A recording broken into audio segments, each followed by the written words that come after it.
Hello and welcome. My name is Alison Landsberg, and I'm Professor of History and Cultural Studies and Director of the Center for Humanities Research at George Mason University.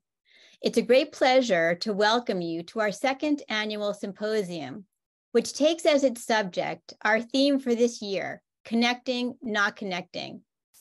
It's a theme our residential fellows have explored in great depth and across disciplinary boundaries in their cohort meetings, and that the CHR has as well in our public programming and with our public history project, Alienation and Belonging, Shifting Cultural Landscapes in Northern Virginia.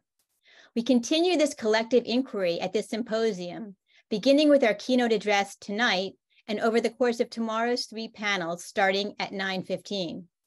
I want to take this opportunity to thank Vice President for Research, Dr. Andre Marshall, for his support of the Transdisciplinary Research Centers, Dean Artis and the College of Humanities and Social Sciences for their support, the CHR Steering Committee, and the CHR's wonderful graduate research assistant, Christopher Stinson, who has played a critical role in the planning of this event.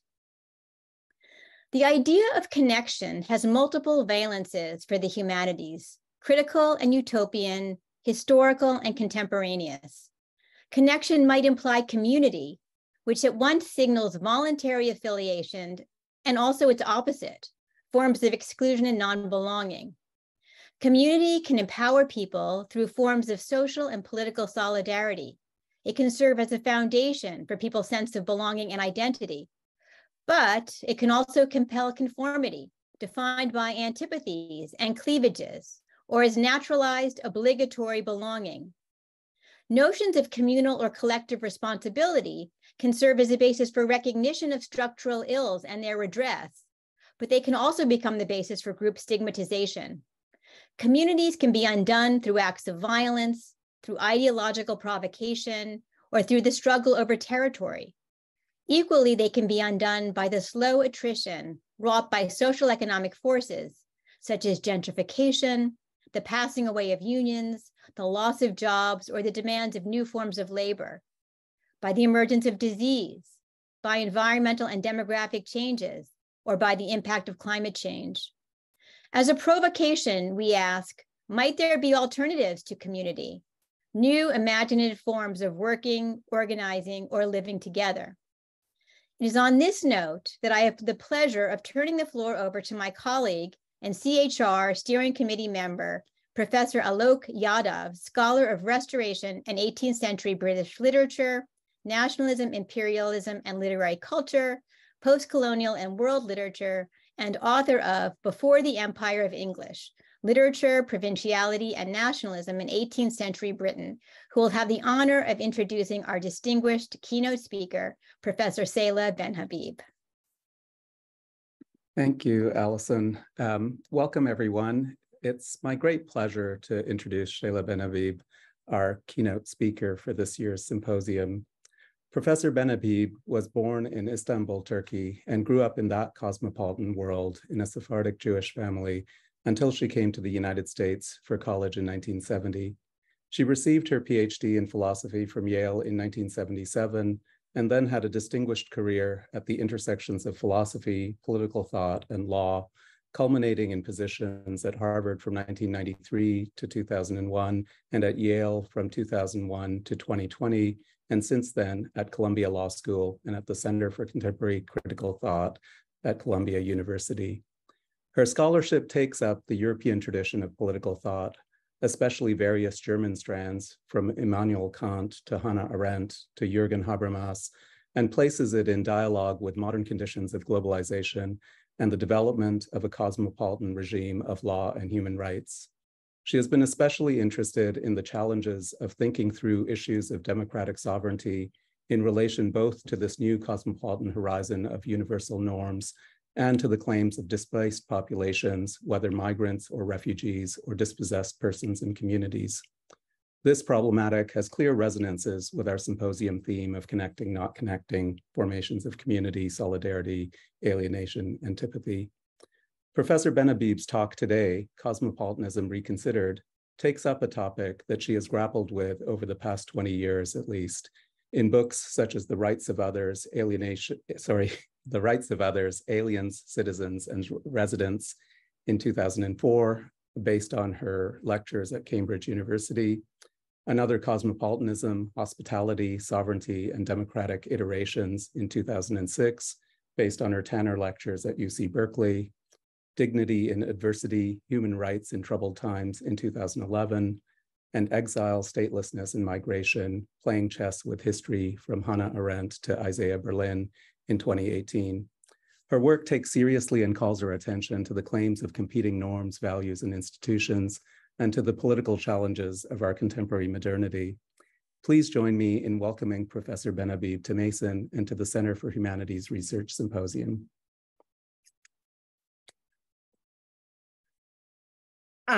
Thank you very much, everyone. Can you hear me? Here I am sitting in my study in New York City. Greetings, greetings. I'm sorry I'm not there to join you in person. I'm going to, share a screen with you, but before that, thank you, Alison Landsberg, for your efforts over a period of about 7 months until we managed to coordinate this event. And thank you, Ada, for your very kind introduction. So let me see if I can overcome all the hurdles of technology that usually confront us. I'm not going to be doing a slideshow. I have a text which I will be sharing with you, but the slides will help along to just pull out some main points. Now, why Cosmopolitanism Reconsidered? I was recently invited to join writing for the Oxford Handbook of Cosmopolitanism, edited by Deepesh Chakrabarty, who I'm sure is known to many of you, and other colleagues. What struck me about this forthcoming collection was not just the interdisciplinary nature, but the branching out to other continents and cultures and to areas beyond sociology and mass culture. For example, there are sections on cosmopolitan Confucianism and interesting sections on the Middle East in this volume. Cosmopolitanism, as has been mentioned, has been a theme in my work for many years, the last years. And for me, it has 3 dimensions. The first is a dimension in moral philosophy, as I understand it, that espouses the equal dignity and worth of human beings across nations, borders, and communities. Second, cosmopolitanism for me signifies a cultural theory about cultures interacting with one another throughout human history and borrowing and learning from each other. This is a topic most aptly written about by Anthony Appiah in his various works, but which in the German tradition also goes back to the work of Hans-Georg Gadamer in hermeneutic philosophy. In the third place, and maybe less known, cosmopolitanism for me has a legal dimension in that it defends that each human being ought to be treated as a person entitled to certain universal human rights. Cosmopolitans consider that human beings are entitled to basic rights as increasingly codified in the various human rights treaties since World War II, and this in their capacity as human beings and not because they're citizens of bounded communities. Each of these premises, the moral, the cultural, the legal, requires independent clarification and discussion for sure. And I've tried to deal with these in some of my works, but today I want to situate cosmopolitanism as it has gotten caught in the crossfire of contemporary current in culture, politics, and the law. I want to identify and argue against a drift towards liberal nationalism as opposed to cosmopolitanism among major thinkers of our time. And I also want to defend a certain Kantian cosmopolitanism against post-colonial and postmodern criticisms. Let me emphasize that there is much to be learned from both positions. That is both the liberal nationalist critique of cosmopolitanism and the post-colonial critique of cosmopolitanism, so that my goal is not to polemicize, but to stage a contentious dialogue among major currents of our time. What is going on? Why are these currents currently, fighting against each other in the agonistic sense of Lyotard? The intense interest in cosmopolitanism in the social and political sciences, in the humanities and legal studies dates back to the last 2 decades of the 20th century. With the fall of the Berlin Wall in 1989, the unification of Germany, and the extension of European Union to East and Central European countries formerly under communist rule, the Kantian cosmopolitan ideal of uniting diverse countries under the rule of law, respect for human rights, seemed to come alive. During the same period, thinkers who looked upon the Eurocentrism of this cosmopolitan revival with some skepticism defended an alternative they named cosmopolitics. And I'm sure this is well known to many of you in literary studies, as Peng Chia from Berkeley argued, quote, studies of various global phenomena, such as transcultural encounters, mass migration and population transfers between East and West, first and third world countries, North and South, the rise of global financial and business networks, the formation of transnational advocacy networks, and the proliferation of transnational human rights instruments, end of quote, seem to embody a different form, quote, of non-ethnocentric cosmopolitanism, which could be better described by cosmopolitics as opposed to what seemed like the Eurocentrism of the cosmopolitan Kantian revival. Yet the upshot of these transcultural encounters, mass migrations, diasporas, colonization, decolonization, all being sucked now into the financial and communicational vortex created by neoliberal globalization, resulted neither in perpetual peace, as Kant would have wished, nor in non-ethnocentric liberalism, cosmopolitanism, as Chia and other cultural critics had hoped for. Rather, the conflict between religions, cultures, and public institutions arising from these encounters became most visible with the September 11, 2001 attacks on the World Trade Center and the subsequent rise of Islamist movements. Now, Etienne Balibar, focusing on struggles around the meaning of secularism, the wearing of the hijab by Muslim girls, multicultural demands, and Europe's refugee crisis, observes that contemporary cosmopolitics is a particularly ambiguous form of politics. It consists exclusively of conflicts between universalities without ready-made solutions. So by the beginning of the new century, both cosmopolitanism and cosmopolitics had fallen on hard times. As the optimism about the spread of international human rights law waned in the wake of the endless, quote, war against terror and humanitarian interventions in Iraq, Afghanistan, Libya, as the many crises of the European Union led to disillusionment with the European project, and democratization in Eastern and Central Europe stalled, giving rise to illiberal democracies, the exit of the United Kingdom from the European Union in January 2020 put the nail in the coffin of cosmopolitan dreams, or so it seems.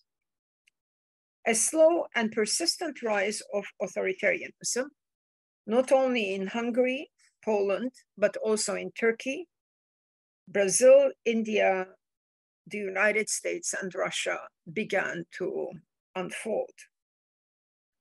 For authoritarian populist movements, cosmopolitanism became the archenemy. In their eyes, cosmopolitan elites allied themselves with the defense of international law, global human rights, and refugee NGOs. They disregarded their nation's histories and injustices they suffered, pleading instead for open or at least porous borders. Cosmopolitans became indifferent to the sullying of national cultures by alien values and mores, celebrating the creolization, multiplication, and fragmentation of national cultures. The COVID-19 pandemic made populist fears even more vivid. A virus without borders threatened life and health, economics, and well-being. As vaccine nationalism spread, and nations began to put up walls and draw up their bridges, a polemic that required a pandemic that required a global and truly cosmopolitan response only resulted in the half-hearted attempts by governments to grant and subsidize the efforts of pharma giants such as Pfizer, Merck, Johnson & Johnson. Suddenly in 2020, only 3 years ago, our world seemed to have shrunk because the virus was everywhere. At the same time, we were all quarantined in our private spaces. Media giants such as Google, Facebook, Amazon, Instagram, and Twitter dominated communication and information, while real public squares were emptied out. Instead of global solidarity, we regressed back to national isolation and selfishness. Major thinkers who had defended cosmopolitanism at one point now bid farewell to it. Etienne Balibar believes that cosmopolitics does not prefigure the realization of philosophical cosmopolitanism, but neither does it purely and simply do away with the possibility of taking it as a point of reference. I will come back to this complex thought that Balibar has about what he means in taking cosmopolitanism still as a point of reference. And I'm engaging in a continuous conversation with him in this essay. Emily Apter, following Balibar, summarizes these misgivings as follows. She writes, "The cultural model of cosmopolitanism was equally obsolete, resting as it did on a detachment theory of the subject, divested of the primordial claims of ontological nationalism, as well as on a pre-comprehended notion of the human and the cultivation of the old humanism within the disciplinary humanities," end of quote. I will return again to this notion of the pre-comprehended notion of the human and the cultivation of the old humanism within the 18th century cosmopolitan model. Whereas in the French context, to which both Balibar and Apter are indebted, the critique of cosmopolitan humanism owed much to the work of Jacques Derrida and Michel Foucault. Martha Nussbaum, one of the early defenders of cosmopolitanism in the English-speaking world, in her recent work, named the cosmopolitan tradition a noble but flawed ideal. I'd like to consider now Nussbaum's argument in this work at some length. In the cosmopolitan tradition, a noble but flawed ideal, Nussbaum begins with a masterful reconstruction of the philosophical ethics of cosmopolitanism among both the Stoics and the Cynics, and in both the Roman and the Greek traditions. She observes that, taken by itself, this vision, this ethical vision, need not involve politics. It's a moral ideal. In the thought of many of the tradition's exemplars, however, the idea of equal human dignity does ground a distinctive set of obligations for international and national politics. The idea of respect for humanity has been at the root of much of the international human rights movement, and it has played a formative role in many national and legal and constitutional traditions. End of quote. So far, so good. Nussbaum traces the evolution of cosmopolitan ideals from Cicero to Grotius to Adam Smith, assuming that there is much that's distinctive in Kantian cosmopolitanism from these other positions. But my disagreement is not with Nussbaum's historical reconstruction of the cosmopolitan ideals. Rather, it is with the emphasis she places on the nation, and in particular, her dismissiveness towards international law. I see an evolution in Nussbaum's position from cosmopolitanism to patriotism and to what I think should be called liberal nationalism, although she calls it global political liberalism. Quote, according to Nussbaum, national sovereignty is being eroded in the contemporary world. It's even being leached away by multinational private institutions, but also by NGOs, and in favor of an international realm that is not decently accountable to people in each nation through their own political choices and self-given laws. For Nussbaum, nations are vehicles for human autonomy and the accountability of law to people. Now, let me characterize liberal nationalism. Liberal nationalism is the claim that without well-protected borders, there can be no democratic self-governance. There must be a centralized agent of some kind that takes responsibility for protecting a country's natural and material assets, and that ensures continuity of its public culture and democratic values.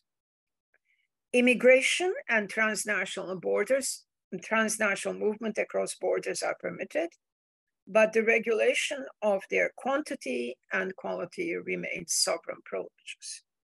Countries may admit more or less numbers of refugees and respect the claim of asylum seekers, but they have the right to regulate access to their labor markets and to turn away certain strangers. Furthermore, the rights of strangers who are admitted to such societies are regulated through the sovereign determination of legislatures. Although liberal nationalists consider it desirable that their legislatures should act in accordance with international law, what counts in the first place is our law, our precedents, and our values. The liberal nationalist position has a formidable array of adherents, among others. I think it is the shared wisdom of all the Democratic Party, whether center or center left, whatever. John Rawls, Michael Walzer, Thomas Nagel, and David Miller, and I would say Martha Nussbaum, belongs in this group, although she says her position is a materialist global political liberalism. Now, the weakness of the liberal nationalist position, and I want to emphasize here that I'm not dismissing this position in toto, because there is a great deal that is true in it, and that has to be. But the weakness of the liberal nationalist position is that it neglects international law constraints on the sovereignty of the demos by constructing state sovereignty as if it were solely defined by the interests and values of one demos. Under conditions of economic, technological, and epidemiological pressures, the two halves of liberal nationalism come apart, and liberalism is sacrificed to nationalism. We see this very clearly in the rise of contemporary populist movements throughout liberal democracies, who consider migrant and refugee rights to be secondary, and in many cases damaging to national interest and self-assertions. Thus, and Martha Nussbaum's argument is subtle, Nussbaum stipulates that while nations have a right to defend both their security and their national political culture, they ought not to give the nod to any preferred religion or ethnicity. I'm sorry, this is the slide is going a bit forward. People should not be denied entry for reasons of ethnicity or religion. Yet clearly, this condition comes into conflict with the desires of nations to hold immigration law in order to preserve national homogeneity. In other words, on the one hand, as a liberal, Nussbaum holds on to the non-discrimination principle, and yet at the same time, she wants to uphold the right of sovereign nations to keep immigration laws such as to preserve quote unquote national homogeneity. How can Nussbaum square this circle and reconcile these two principles? Nations desire to preserve their cultures and yet to give preference, not to give preference to any religion or ethnicity over others. Are non-discrimination in matters of immigration and unchecked national sovereignty reconcilable? Surely, these are difficult questions, and cosmopolitan theorists of migration disagree among themselves in their answers. Yet, the British philosopher David Miller's description of this project as a form of liberal nationalism is more consistent philosophically, I think, than Nussbaum's vacillation between liberal principles and national preferences. Now, in this recent book, Nussbaum dismisses international human rights law as being weak and inefficacious, and maintains that the role of international agreements is moral and expressive more than legal. International law does not, and probably should not, change domestic law directly. I mean, getting into the weeds in legal theory, this raises a difficult issue, but there's no further discussion of it in this book, noting that there may be conflicts between her earlier defense of women's global human rights and these later rather cursory dismissals of the role of international law in bringing about the kind of global political liberalism that she espouses. Nussbaum writes, quote, and this is the second quote here, CEDAW accomplished little directly. It's also a deeply flawed document, skirting around some of the most important issues, such as access to artificial contraception and counting women's work as work in national income quotes, end of quote. This may be so. Working towards, quote, what she calls a global political liberalism will require both the cultivation of transnational women's movements and the revision of human rights documents. CEDAW has been criticized by third world feminist activists for prioritizing the careerist advancement of first world women by focusing on workplace anti-discrimination and anti-harassment issues to the detriment of social and economic rights, such as those pertaining to women's health, childcare, and women's poverty. So Nussbaum's position clearly is, in some sense, more radical than many Rawlsian political liberals for whom policing the boundary between religion and politics is primary. I'm not going to go into great detail here, I'm sorry. She's closer in her critique of CEDAW to third world activists who also require the valorization of domestic labor. Why then dismiss the significance of international human rights law in giving voice and facilitating transformations toward a more cosmopolitan vision of human dignity across borders? Why relegate the international realm to the task of moral persuasion alone? We seem to have come full circle then. The historical disillusionment with the tragedies of nationalism after 2 world wars, the Holocaust of European Jews, and the genocides committed in the non-European world, which gave rise to cosmopolitanism in the post-1945 world, with the Declaration of Universal Human Rights, have led not only to growing skepticism towards the ideal of cosmopolitanism, but towards the abandonment, it seems, of the Kantian ideal of a federation of nations united by respect for international as well as cosmopolitan law altogether.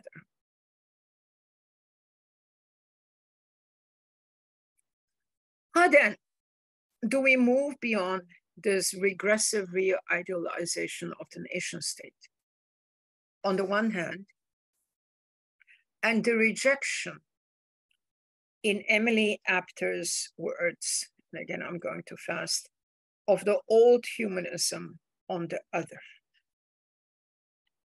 Balibar remarks that contemporary cosmopolitics does not, quote, prefigure the realization of a philosophical cosmopolitanism, but may not preclude it, taking it as a point of reference. Now, I want to think about that. What would it mean to take philosophical cosmopolitanism as a point of reference today?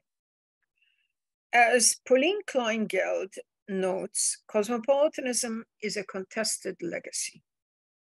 Whether one describes Socrates as the first cosmopolites, citizen of the world, or reserves the term for the cynic Diogenes Laertius, or Marcus Tullius Cicero, or the Roman Emperor Marcus Aurelius, cosmopolitanism begins with a critique of the polis and the civitas in the name of the cosmos, of an ordered reality whose rationality transcends the many and conflicting and often unjust nomoi, what the Greeks called the nomoi, laws and customs of the political world. This critique can take the form of a withdrawal from active engagement in politics, as it did with the cynic Diogenes and with the Stoic Cicero in very different ways. Or the critique of the polis can lead to the development of a more universalist ethics, whose main dictum is not to commit wrong against any human being, and not just against those in one's tribe, city, or religion.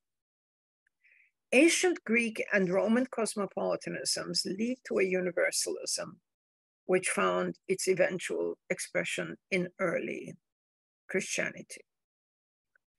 What critics of cosmopolitanism find most objectionable in this historical tradition is the dualist ontological hierarchy upon which much of Western philosophy rests. Reason versus the body, the will versus the appetites, polis versus the cosmos, nomoi, laws and customs versus physis, nature. In the evolution of Western thought, these hierarchies that have defined the human as such have also led to the characterization of the non-European, non-white, and non-Christian others encountered through colonialism, imperialism, and Western domination as less than human. The cosmopolitan tradition, which historically was also a critique of the practice of slavery among Greek city-states, when confronted with the non-European and non-Christian other in the age of empire and colonization, produced equivocations and confusions. Let me turn here to Sylvia Wynter, who is a Jamaican novelist, dramatist, critic, philosopher, and essayist. And she may be more known, as one would say, in the archives of literary and cultural theory than among, Kantian philosophers. But I would like to read her.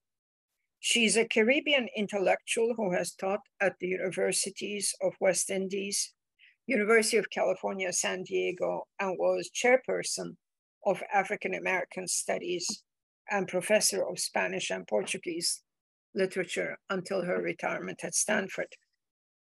Her work combines Latin American, Caribbean, and Spanish histories and literature.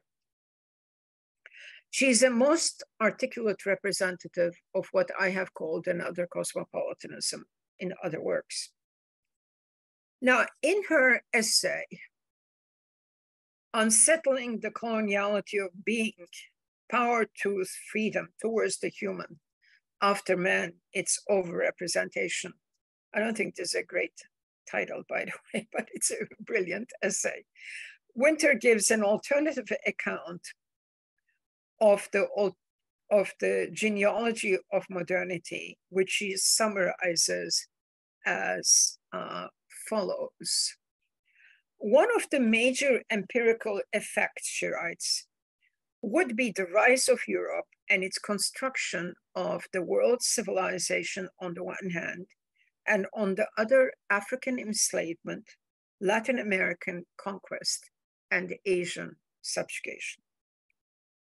Following the work of Afro-Caribbean intellectuals such as Aimé Césaire and Frantz Fanon, Wynter situates the emergence of the ideal of man, quote unquote, as leading to a hegemonic interpretation of what it means to be human tout court.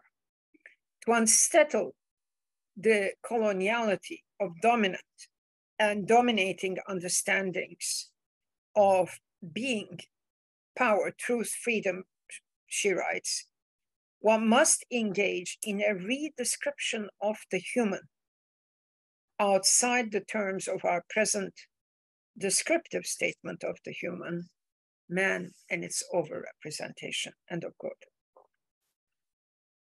Wynter's language is dense and at times apocalyptic. We are never really told what she understands by being with capital B and how much Heidegger she's referencing in this work.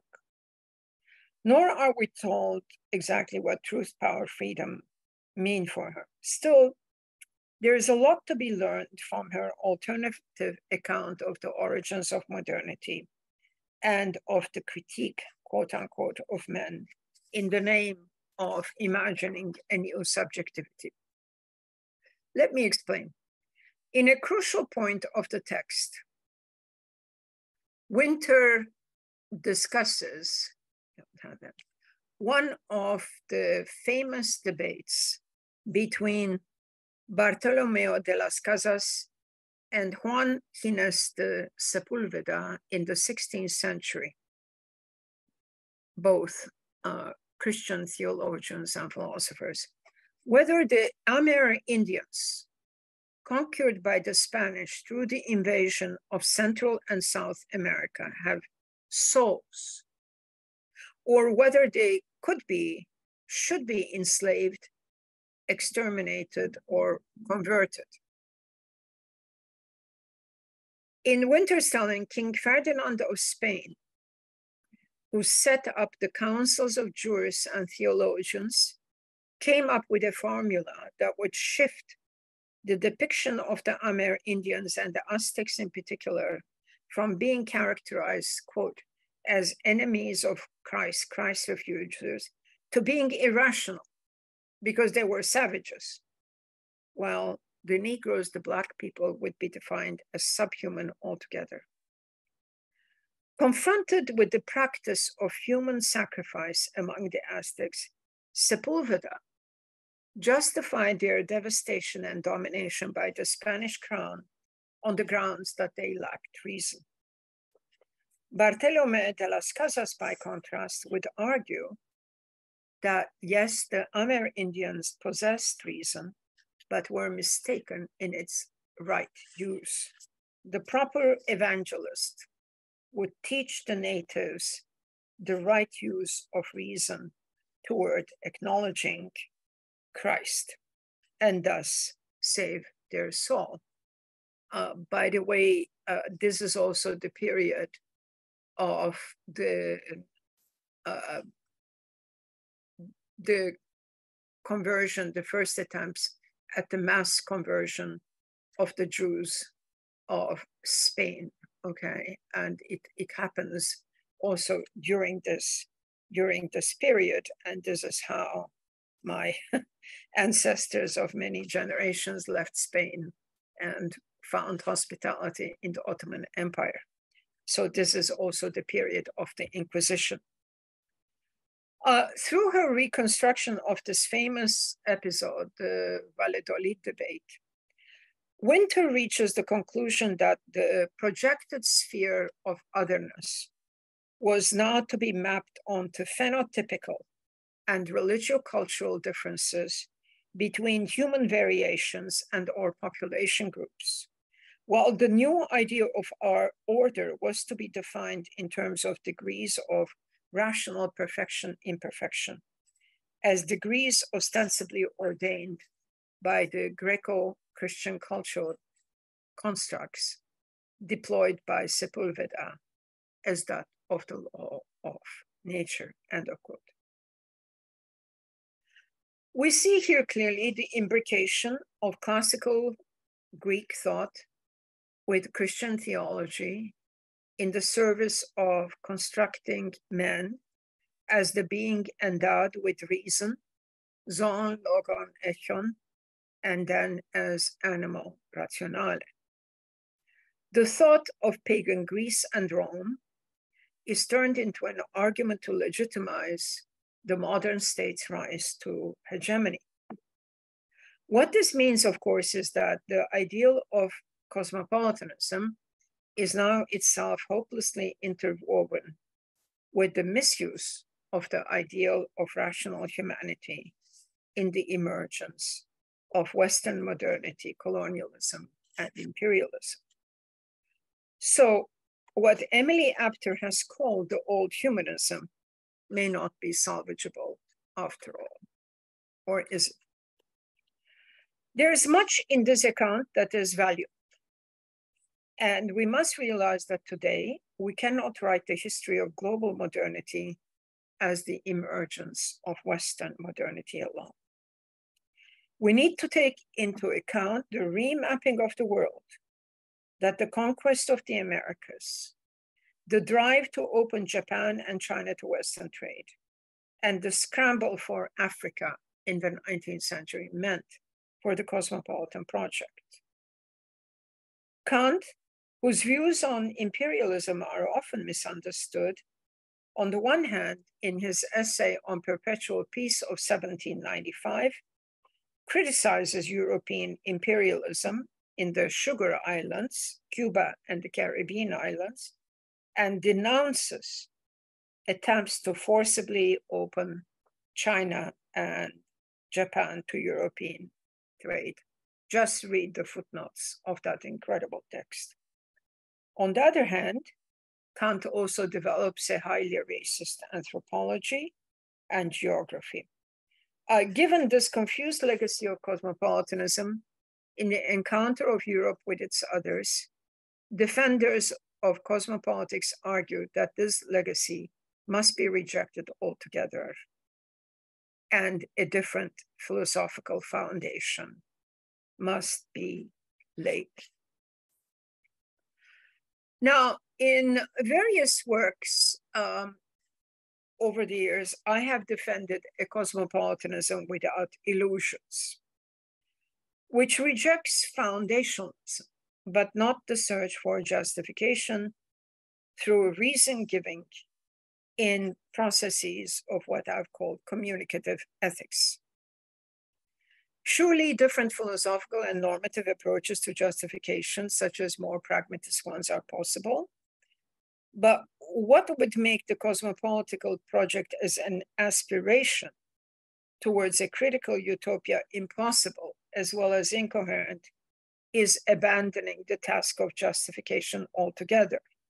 That is to say, we must be able to defend our ideals of equality, fairness, human rights, all the while understanding how they have been at times implicated in this history of imperialism and colonialism. But we must carry out the task of a careful separation and yet defending ideals.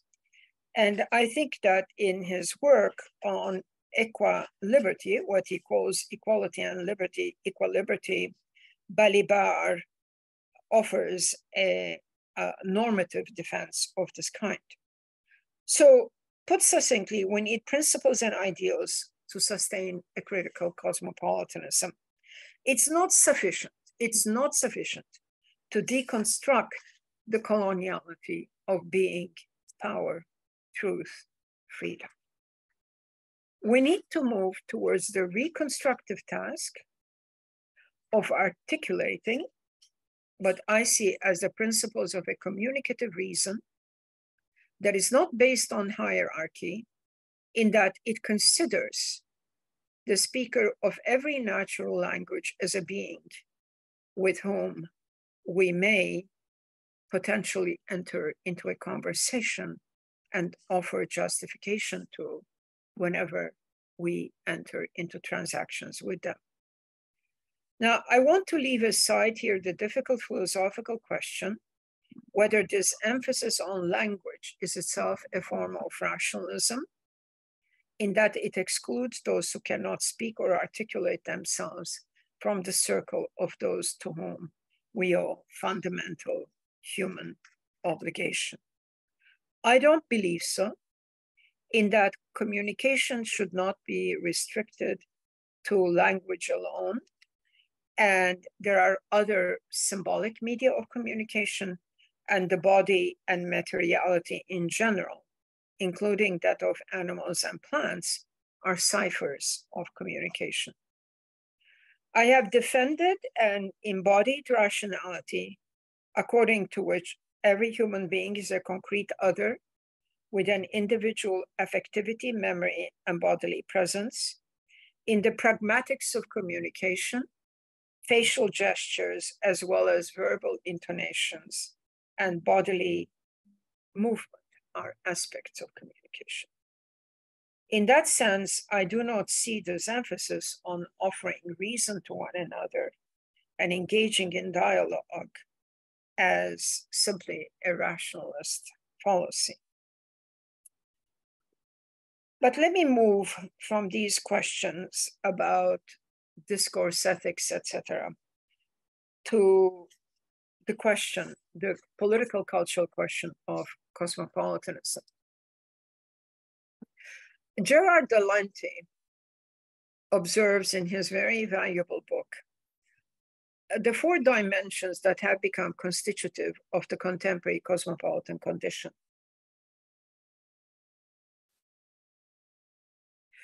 First, the stresses of cultural difference and pluralization within the polity. Second, the interaction of global forces with local context, ranging from creolization and diasporic cultures to global civil society movements such as the women's ecology and anti-growth movements. Third, the displacement of territorial space by transnational space, leading to a reconfiguration of the inside and outside, the internal and the external. And fourth, the reinvention of political community around a new ethics and politics. In my view, neither liberal nationalism nor a deconstruction of the legacy of Western reason are adequate to the task of imagining a new political community which can best be characterized as aspiring to a cosmopolitanism from below, in which the universalist ideals of equality and freedom, community and solidarity find new articulations through local as well as transnational iterations.